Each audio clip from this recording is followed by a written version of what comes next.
2013 ഫെബ്രുവരി 28 കത്തോലിക്ക സഭയുടെ ചരിത്രത്തിൽ അസാധാരണമായൊരു സംഭവം നടന്നു.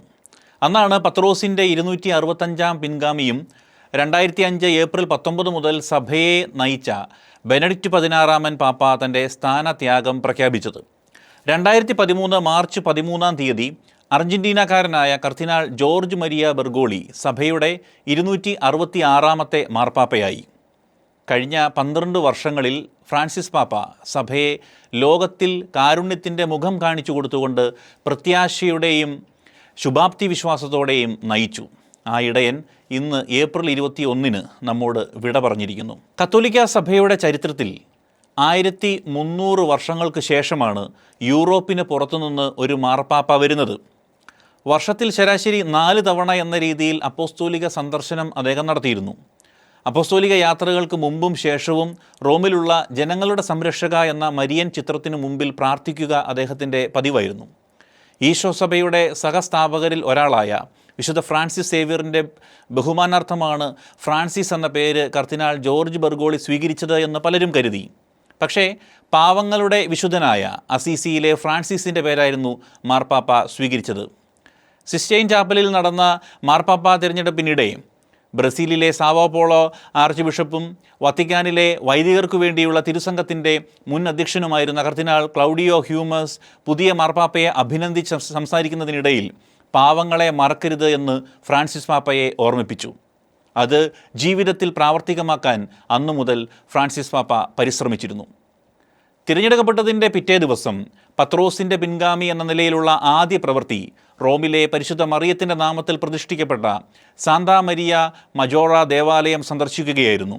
അവിടെ വിശുദ്ധ പിയൂസ് 5 മാർപ്പാപ്പയുടെ കബറിടത്തിന് മുമ്പിൽ പ്രാർത്ഥിക്കാൻ ഫ്രാൻസിസ് പാപ്പ പ്രത്യേകം താൽപ്പര്യം കാണിച്ചു. ഡൊമിനിക്കൻ സഭാംഗമായ പിയൂസ് 5 കബറിടം ഈശോ സഭാംഗമായ ഫ്രാൻസിസ് സന്ദർശിച്ചതിന് ധാരാളം പ്രതീകാത്മകത ഉണ്ടായിരുന്നു. റോമൻ കുരിയ നവീകരിച്ചതുവഴി സഭാചരിത്രത്തിൽ പ്രസിദ്ധനായിരുന്നു പിയൂസ് 5 പാപ്പ. രണ്ടാമതായി റോമിലെ പാവങ്ങളോട് പ്രത്യേകം താൽപ്പര്യമുണ്ടായിരുന്ന വ്യക്തിയായിരുന്നു പിയൂസ് പാപ്പ. പുതിയതായി തിരഞ്ഞെടുക്കപ്പെടുന്ന മാർപ്പാപ്പമാർക്ക് ലഭിക്കുന്ന ആചാരപരമായ സ്വീകരണം വേണ്ട എന്ന് വയ്ക്കുകയും ആ പണം പാവപ്പെട്ടവർക്ക് ദാനമായി നൽകുകയും ചെയ്തു.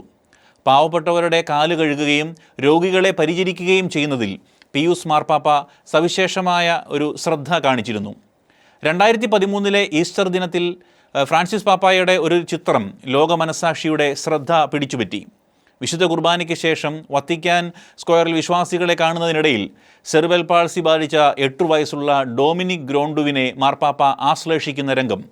രോഗികളോടും വികലാംഗരോടുമുള്ള ഫ്രാൻസിസ് പാപ്പയുടെ പ്രത്യേക സ്നേഹം വെളിവാക്കുന്ന ഒരു സന്ദർഭമായിരുന്നു അത്. ദരിദ്രരോടൊപ്പം ഭക്ഷണം കഴിച്ച് അവരുടെ സുഖദുഃഖങ്ങളിൽ പിതാവ് പങ്കുചേർന്നു.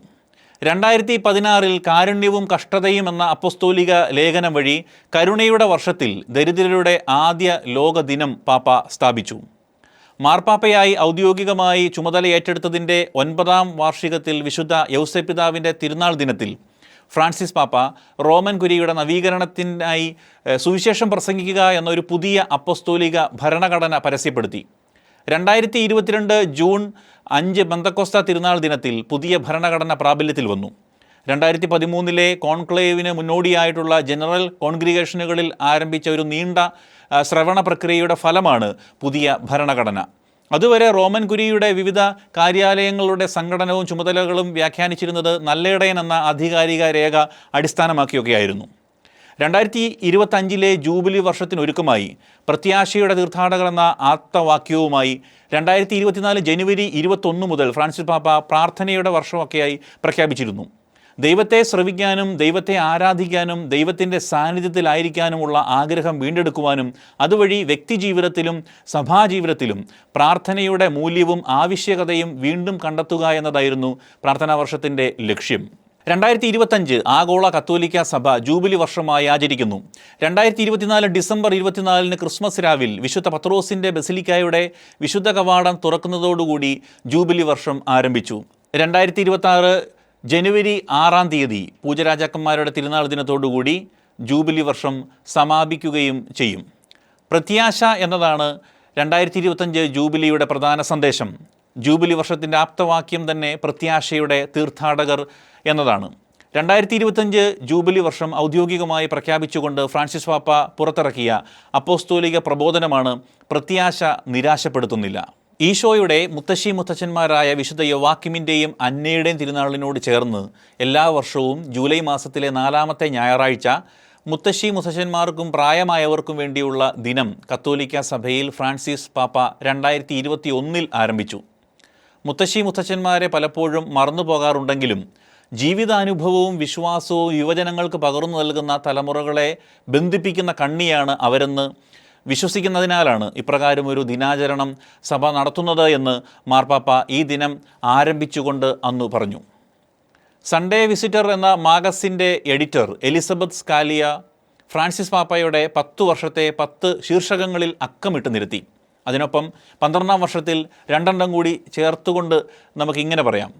ഒന്നാമതായി പ്രായോഗിക എളിമയുടെ പാപ്പ, ദരിദ്രരുടെ പാപ്പ, അജപാലന ആർദ്രതയുടെ പാപ്പ, പരിസ്ഥിതി സംരക്ഷണത്തിൻ്റെ പാപ്പ, പകർച്ചവ്യാധി പ്രാർത്ഥനയുടെയും സമാശ്വാസത്തിൻ്റെയും പാപ്പ, തുറന്ന സംസാരത്തിൻ്റെ പാപ്പ, പാർശ്വവൽക്കരിക്കപ്പെട്ടവരുടെ വ്യക്താവായ പാപ്പ, ജനങ്ങളുടെ പാപ്പ, പ്രാർത്ഥനാപൂർവകമായ ആനന്ദത്തിൻ്റെ പാപ്പ, നിത്യപ്രത്യാശയുടെ പാപ്പ, പ്രാർത്ഥനയുടെ പാപ്പ, സമാധാനത്തിൻ്റെ പാപ്പ.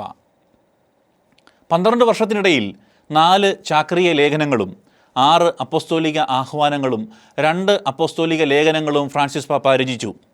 ചാക്രിയ ലേഖനങ്ങൾ ഇതൊക്കെയാണ്: വിശ്വാസത്തിൻ്റെ വെളിച്ചം, അങ്ങേക്ക് സ്തുതിയായിരിക്കട്ടെ, സഹോദരർ സർവരും, അവിടുന്ന് നമ്മെ സ്നേഹിച്ചു. അപ്പോസ്തോലിക ആഹ്വാനങ്ങൾ ഇതൊക്കെയായിരുന്നു: സുവിശേഷത്തിൻ്റെ ആനന്ദം, സ്നേഹത്തിൻ്റെ ആനന്ദം, ആനന്ദിച്ചാഹ്ലാദിക്കുവിൻ, ക്രിസ്തു ജീവിക്കുന്നു, പ്രിയ ആമസോണിനു വേണ്ടി, ദൈവമേ അങ്ങേക്ക് സ്തുതി, കാരുണ്യത്തിൻ്റെ മുഖം, ഒരു പിതാവിൻ്റെ ഹൃദയത്തോടെ, ഞാൻ അത്യധികം ആഗ്രഹിച്ചു എന്നിവയൊക്കെയാണ് അപ്പോസ്തോലിക ലേഖനങ്ങൾ. ശ്വാസതടസ്സം ഉണ്ടായതിനെ തുടർന്ന് റോമിലെ ജെമല്ലി ആശുപത്രിയിൽ ചികിത്സയിൽ കഴിഞ്ഞ ഫ്രാൻസിസ് മാർപ്പാപ്പ യാത്രയാകുമ്പോൾ കത്തോലിക്ക തിരുസഭയെ നയിക്കാനും ലോകത്തിൻ്റെ മനസ്സാക്ഷിയായി വർത്തിക്കാനും ഫ്രാൻസിസ് മാർപ്പാപ്പയ്ക്ക് കഴിഞ്ഞതിൽ ദൈവത്തിന് നമുക്ക് നന്ദി പറയാം. പാവങ്ങളെ മറക്കാതിരുന്നൊരാൾ, കരുണയാണ് ദൈവമെന്ന് നിരന്തരം ഓർമ്മിപ്പിച്ചുകൊണ്ടിരുന്നൊരാൾ, പ്രിയപ്പെട്ട ഫ്രാൻസിസ് പാപ്പയ്ക്ക് വിട.